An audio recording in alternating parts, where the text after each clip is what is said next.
Di episode sebelumnya, kita meninggalkan Eropa Timur dalam cengkeraman perang paling brutal yang pernah ada. Pertaruhan besar Hitler dalam Operasi Barbarossa gagal total. Alih-alih meraih kemenangan cepat, pasukannya kini terjebak dalam lumpur dan salju Rusia, bertempur dalam perang gesekan yang menguras sumber daya Reich hingga kering. Mitos tak terkalahkannya tentara Jerman telah hancur, dan Uni Soviet, sang raksasa yang terluka, telah bangkit dengan amarah untuk bergabung dengan sekutu. Namun, sementara semua mata tertuju pada pertempuran epik di front timur, di belahan dunia lain, di bawah matahari Pasifik yang hangat, sekutu Jerman punya rencana mereka sendiri. Kekaisaran Jepang yang telah lama mengobarkan perang di Tiongkok, melihat kekacauan di Eropa sebagai sebuah kesempatan emas. Ambisi mereka untuk menciptakan lingkup kemakmuran bersama Asia Timur Raya, sebuah istilah mulia untuk sebuah kerajaan jajahan, kini terasa semakin dekat. Namun, ada satu penghalang besar yang berdiri di antara Jepang dan mimpinya untuk menguasai Pasifik. Sebuah kekuatan industri dan militer raksasa yang, meskipun secara resmi masih netral, terus mengawasi gerak-gerik mereka dengan waspada dari seberang lautan. Kekuatan itu adalah Amerika Serikat. Ketegangan antara kedua negara telah memuncak.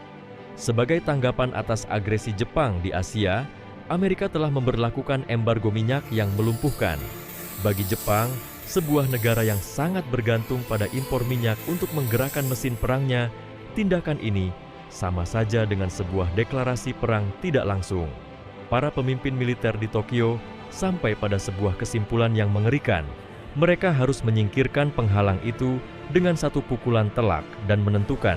Mereka merencanakan sebuah serangan kejutan yang dirancang untuk melumpuhkan Angkatan Laut Amerika Serikat, memberi mereka waktu yang cukup untuk menaklukkan seluruh Asia Tenggara dan Pasifik, dan membangun benteng pertahanan yang tak tertembus.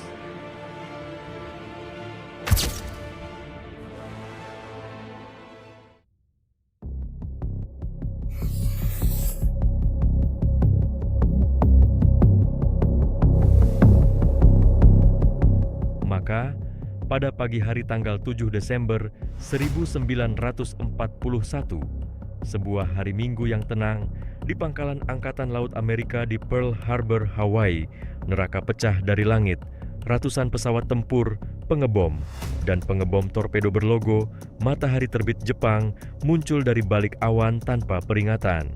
Dalam waktu kurang dari 2 jam, armada Pasifik Amerika Serikat yang perkasa dibuat berantakan. Kapal-kapal perang megah yang berbaris rapi di Battleship Row menjadi sasaran empuk. Mereka meledak, terbalik, dan tenggelam ke dasar pelabuhan yang dangkal. Ribuan nyawa pelaut dan tentara Amerika melayang. Serangan itu adalah sebuah keberhasilan taktis yang brilian bagi Jepang, namun sekaligus merupakan kesalahan strategis terbesar mereka. Sehari setelah serangan itu, Presiden Franklin D. Roosevelt di hadapan Kongres menyatakan tanggal 7 Desember sebagai sebuah tanggal yang akan hidup dalam keburukan, dan Amerika Serikat pun secara resmi menyatakan perang terhadap Kekaisaran Jepang. Raksasa yang selama ini tertidur, kini telah terbangun dengan amarah yang luar biasa.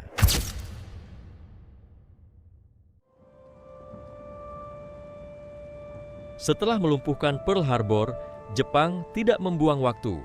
Mereka melancarkan serangan kilat ke seluruh penjuru Pasifik dan Asia Tenggara dengan kecepatan dan kebrutalan yang mengejutkan. Seperti air bah, pasukan Jepang menyapu semua perlawanan di hadapan mereka. Filipina, yang saat itu merupakan persemakmuran Amerika, jatuh setelah perlawanan sengit. Benteng pertahanan Inggris yang dianggap tak terkalahkan di Singapura menyerah dengan memalukan.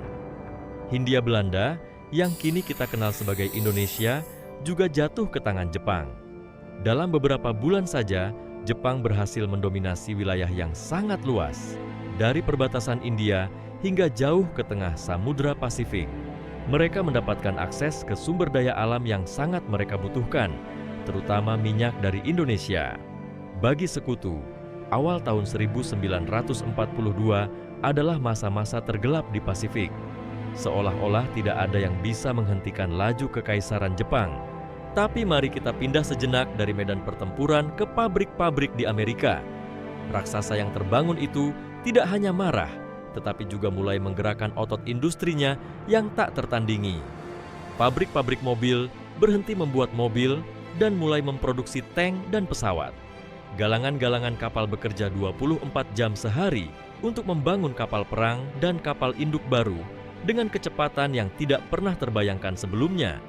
Amerika sedang mempersiapkan pembalasannya. Dan kesempatan untuk membalas dendam itu datang lebih cepat dari yang diperkirakan. Para pemecah kode intelijen Angkatan Laut Al-Seilalam berhasil melakukan keajaiban. Mereka berhasil memecahkan kode rahasia Angkatan Laut Jepang. Ini memberi mereka keuntungan yang sangat besar. Mereka bisa mengetahui rencana musuh selanjutnya. Anggap saja ini seperti sebuah permainan poker dengan taruhan yang sangat tinggi. Jepang yang merasa di atas angin memutuskan untuk bertaruh besar dengan semua chip yang mereka miliki. Mereka yakin bisa menjebak dan menghancurkan sisa-sisa kapal induk Amerika yang lolos dari Pearl Harbor. Rencana mereka adalah menyerang sebuah atol kecil terpencil bernama Midway. Namun, yang tidak mereka ketahui adalah bahwa Amerika, berkat para pemecah kodenya, sudah tahu kartu apa yang mereka pegang. Amerika tidak hanya tahu rencana Jepang, tetapi mereka juga telah mempersiapkan sebuah jebakan balasan. Pada bulan Juni 1942, saat armada Jepang yang perkasa mendekati Midway, mereka disambut bukan oleh armada yang tidak siap, melainkan oleh pesawat-pesawat pengebom Amerika yang sudah menunggu mereka. Dalam satu hari pertempuran yang menentukan itu, Jepang kehilangan 4 kapal induk terbaik mereka, tulang punggung dari kekuatan angkatan laut mereka. Ini adalah sebuah kerugian yang tidak akan pernah bisa mereka pulihkan. Pertempuran Midway menjadi titik balik sesungguhnya dalam Perang Pasifik. Dominasi Jepang telah berakhir dan Amerika Serikat kini beralih dari posisi bertahan ke posisi menyerang. Dengan kemenangan di Midway, alur perang telah berubah sepenuhnya. Sekutu yang tadinya bertempur secara terpisah di berbagai front, kini akhirnya menjadi sebuah kekuatan yang solid dan bersatu. Dengan kekuatan industri Amerika, daya tahan Inggris, dan jumlah pasukan Uni Soviet yang tak terbatas, mereka kini siap untuk melancarkan serangan balik serentak terhadap kubu poros di seluruh dunia. Sementara, api peperangan baru saja berkobar dahsyat di Pasifik dan Amerika memulai kampanye panjangnya untuk merebut kembali pulau demi pulau di belahan dunia lain. Titik balik yang sama pentingnya juga sedang terjadi. Salju di sekitar Stalingrad akan segera menjadi saksi bisu kehancuran total sebuah pasukan Jerman, dan pasir panas di Afrika Utara akan segera menelan sisa-sisa impian kekaisaran Romawi baru milik Mussolini. Momentum perang kini telah berbalik. Di episode selanjutnya, kita akan melihat bagaimana kubu poros mulai terpojok saat sekutu mendapatkan kemenangan krusial di Stalingrad dan Afrika Utara, menandai awal dari akhir bagi Reich ketiga Hitler.